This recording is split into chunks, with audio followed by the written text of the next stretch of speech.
Aquí, donde la montaña respira café y neblina, también germinó la palabra rebelde. Una flor creció entre el humo de las fábricas, entre las manos curtidas por el trabajo, entre las voces que no se resignaban al silencio. He venido a encender conciencias y a decirles que no están solos, que el pan, la justicia y la libertad también nos pertenecen a nosotras.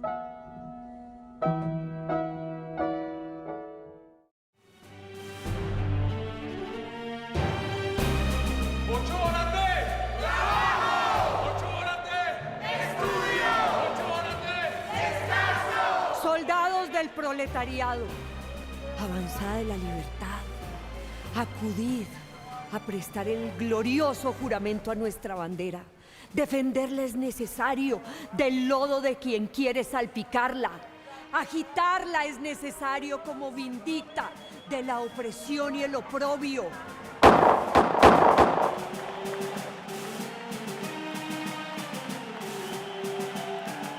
Hijos de los campesinos, de los obreros abnegados, ¿cómo puedes dispararle al pecho de tu hermano si algún día entregaréis los fusiles y volveréis al trabajo y desde aquí o desde cualquier parte de Colombia seréis los que estéis unidos de frente, escuchando a las personas que te entregarán las ideas para la libertad?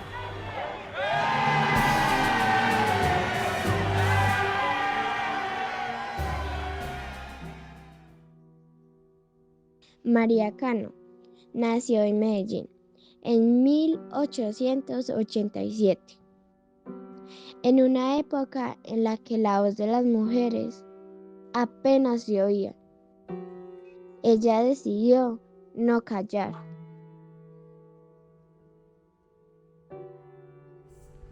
Una mujer que irrumpe en este espacio de Colombia de principio del siglo XX, un país atrasado, un país místico, aunque lo sigue siendo, un país con mucha verdad. El que haya venido a Manizales tiene que ver con las realidades que se veían.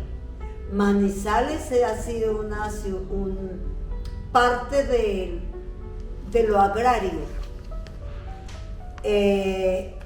Estaba manejada por todas unas concepciones patriarcales y de concepción ultraconservadora. Recuerden que para esa época, la época de María Cano, el Partido Conservador estaba dominando este país, aunque ya estaba en crisis.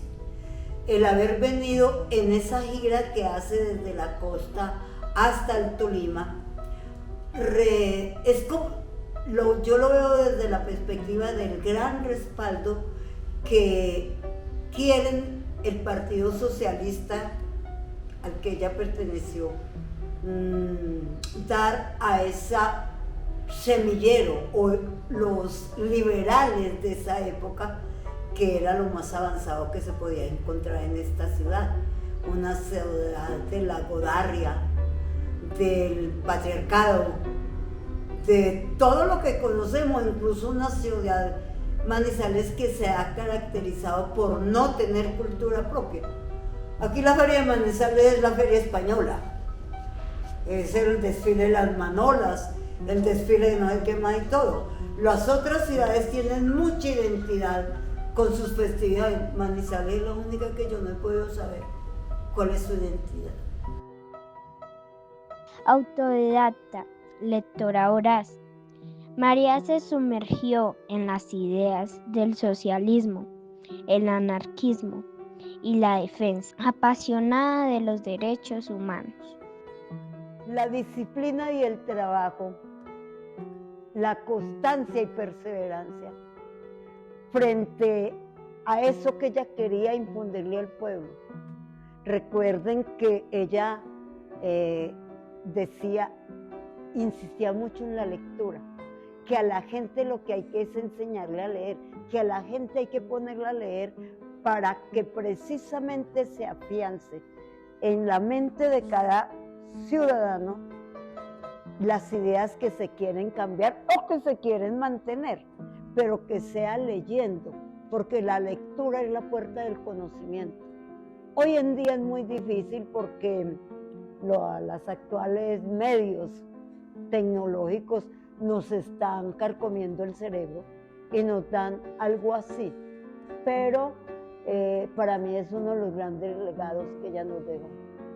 Otro gran legado es haber convencido a las mujeres de esa época que había que participar en política en el país, que no era solamente la lucha gremial, que son la lucha social, gremial y política. Y supo darnos un gran ejemplo de cómo es que es la lucha política. Y pues la lucha sindical, creando sindicatos a lo largo del país, participando en las grandes luchas de los trabajadores, que debemos tener en cuenta que en esa época eran trabajadores casi todos varones.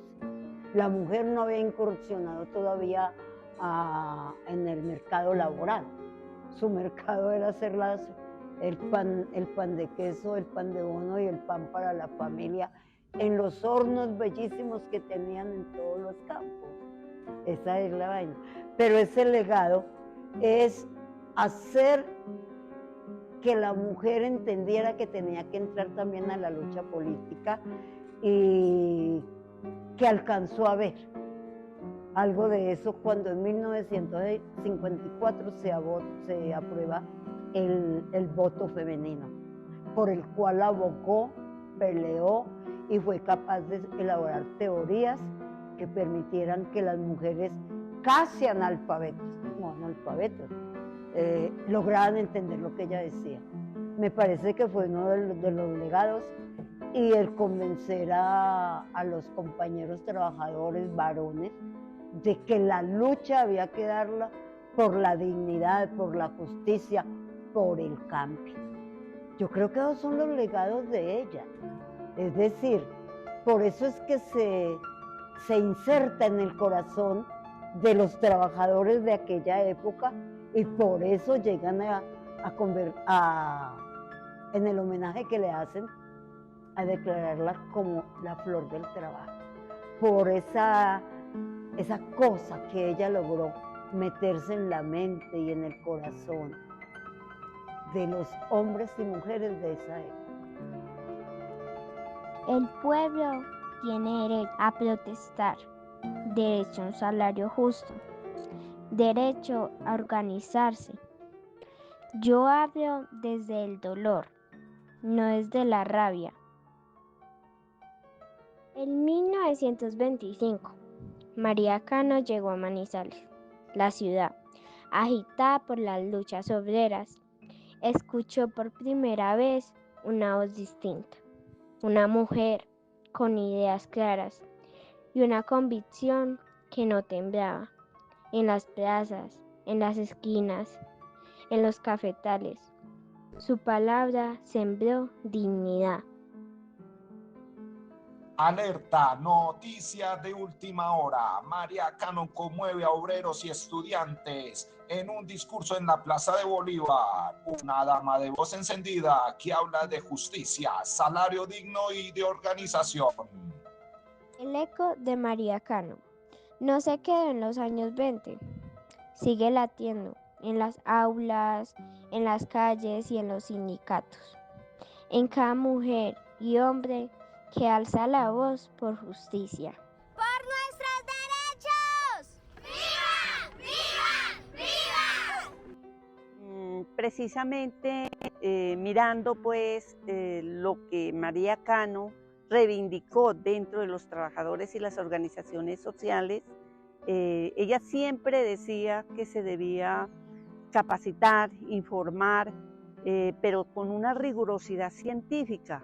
No era un programa de alfabetización, sino que los y las trabajadoras se volvieran críticas, que tuvieran un pensamiento propio, que eso generara una conciencia de clase y que a la vez con esa posición dentro de la autonomía y la independencia, ellos posicionaran su voz y sus reclamos. Por eso siempre se dice que la clase proletaria debe formar a sus dirigentes. Y eso es precisamente lo que está haciendo la CUT, Subdirectiva Caldas. Tiene 2 programas de capacitación y formación. Está Escuela CUT y está UNICIN, que es precisamente entre las 2 centrales, CUT y CTC.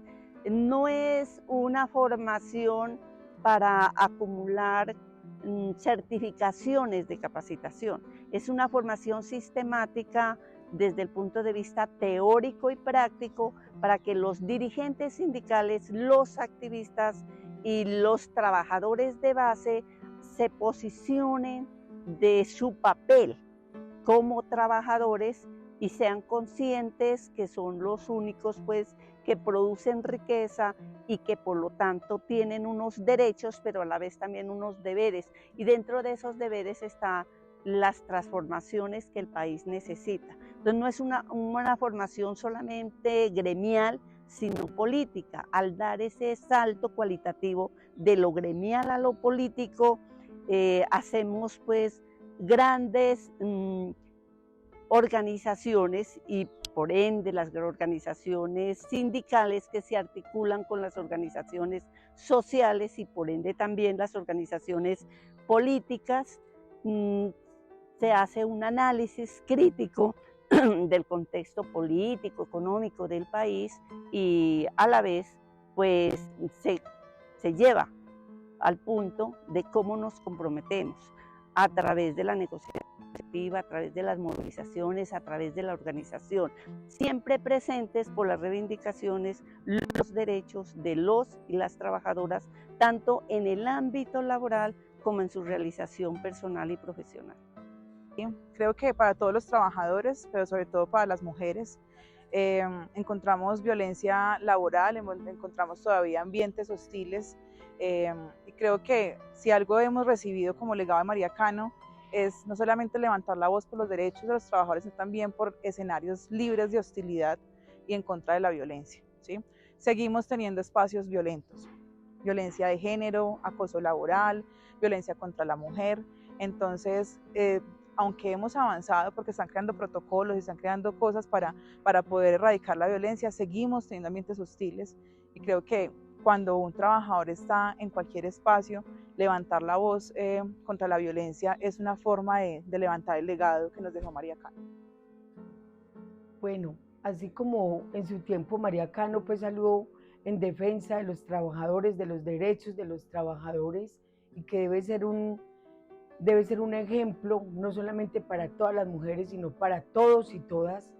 Hoy en día tristemente se siguen violando esos derechos laborales porque todos los trabajadores exigimos de que se tenga una estabilidad laboral.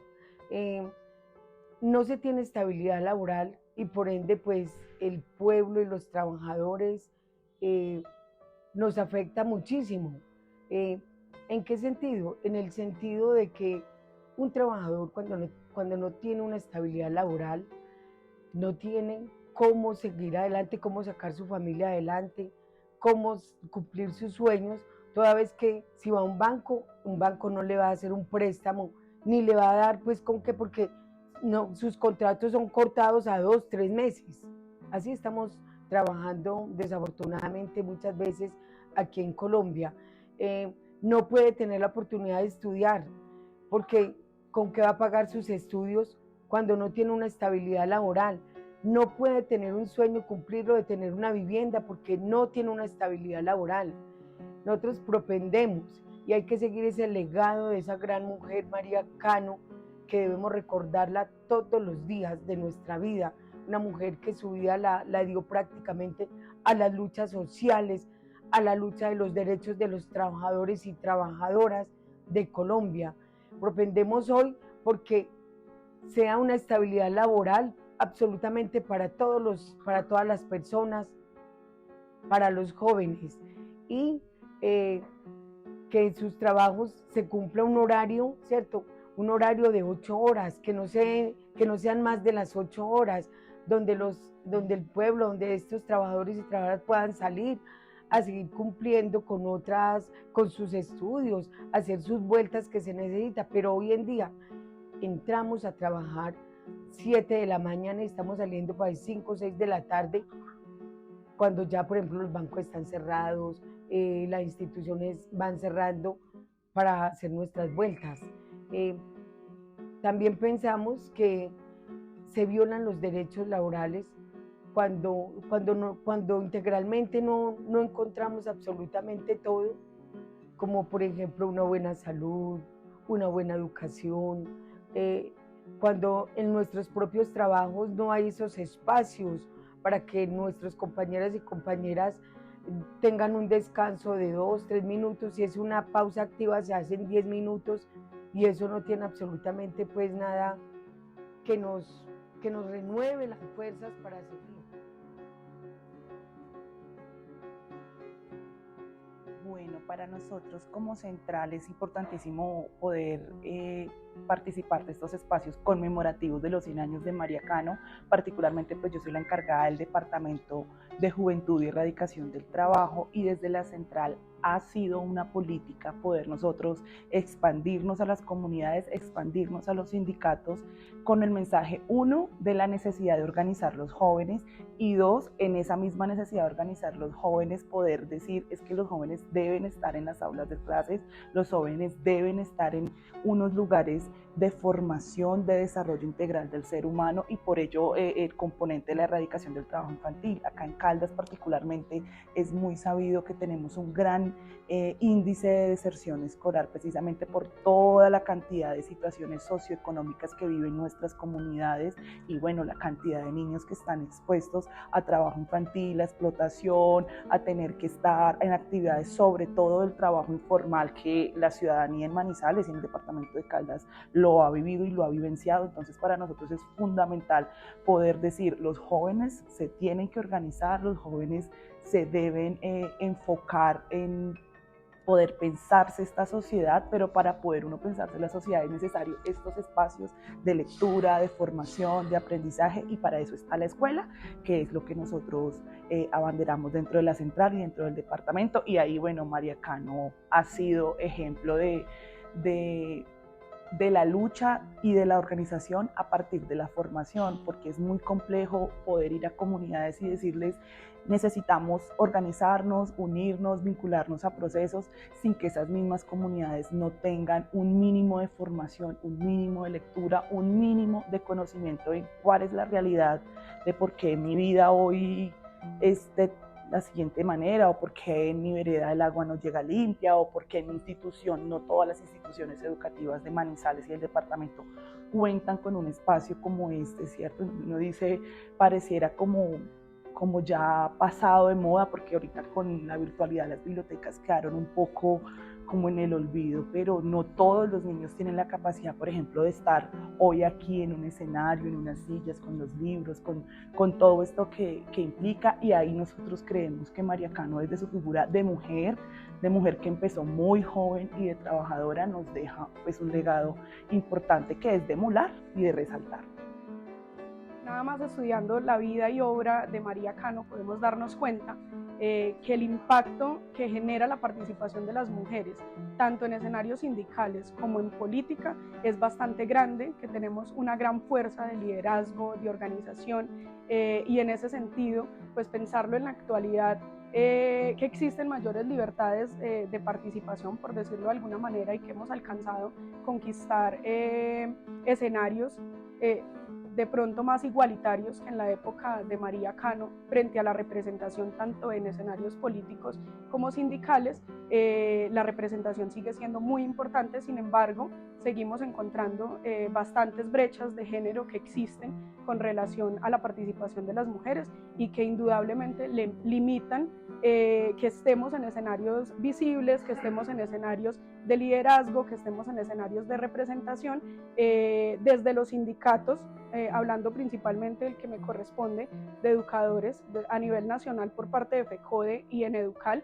hemos venido estudiando precisamente cuáles son las brechas de género que siguen existiendo, qué condiciones de participación diferenciales necesitan las mujeres para poder desempeñarse de manera precisa en escenarios de representación, y con esas condiciones podemos hablar, por ejemplo, con relación a las madres, mujeres maestras, que tienen la carga del cuidado, que tienen la carga de todo lo que representa el hogar, que ha sido impuesto pues precisamente por un sistema patriarcal que nos relega a estas funciones, y que indudablemente sigue siendo una carga que se asume en solitario por parte de las mujeres. En ese sentido, por ejemplo, desde los sindicatos, desde las organizaciones sindicales, pensar en generar condiciones de participación para estas mujeres, reestructurar horarios, pensar en escenarios de formación, pensar, por ejemplo, en espacios como guarderías paralelas a los espacios de formación para que las mujeres puedan participar,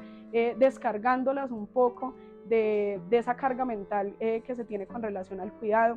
Además de eso, pues entendiendo que los asuntos de género no involucran solamente a las mujeres y que hace parte obviamente de los hombres y de las diferentes diversidades que existen hoy en día dentro de nuestra sociedad. Importante también capacitarnos de base con relación a todo lo que tiene que ver con formación con enfoque de género para generar participaciones sin discriminación.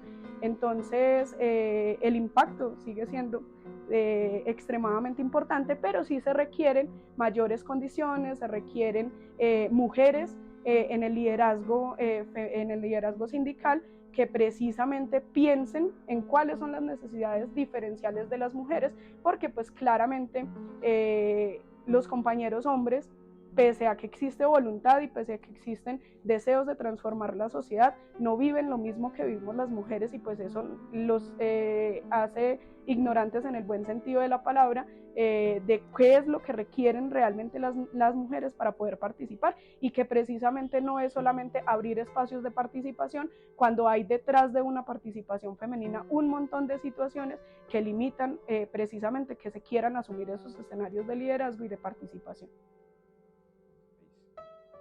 María Cano nace y desarrolla su formación y su criterio básicamente a partir de sus realidades económicas y personales.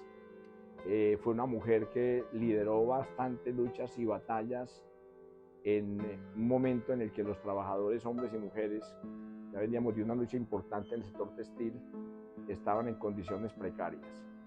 Ese es un primer elemento que hay que reconocer desde el punto de vista físico, de tiempos y desgastes, una realidad concreta que acompañó desde la formación y le permitió orientar la conformación de organizaciones de trabajadores, sobre todo en todo ese sector de Antioquia, que es importante tenerlo como en cuenta. Frente al contexto de la lucha antisindical, Colombia ha sido un país, los que han dirigido el país básicamente, los que han gobernado el país, los medios de comunicación hegemónicos han alentado y promovido una campaña en contra del movimiento sindical. A los sindicatos los han estigmatizado porque supuestamente hemos sido las organizaciones que hemos acabado empresas, cuando hemos sido las estructuras en Colombia y en el mundo entero con mayor nivel de coherencia. Quienes más hemos cuestionado la política neoliberal de apertura y de privatización hemos sido las organizaciones sindicales. Creemos en un mundo distinto, donde todos seamos iguales, hombres y mujeres, donde el trabajo y el capital se equiparen, donde la plata se reparta en condiciones que establezcan claramente una posibilidad de dignificar al trabajador, hombre y mujer, que está sometido a condiciones laborales bien complicadas. La historia de María Cano no se queda en los archivos, se multiplica cada vez que alguien se levanta y dice: esto no es justo. Viven los que resisten, en las que educan, en quienes como ella no se conforman con sobrevivir, quieren vivir con dignidad.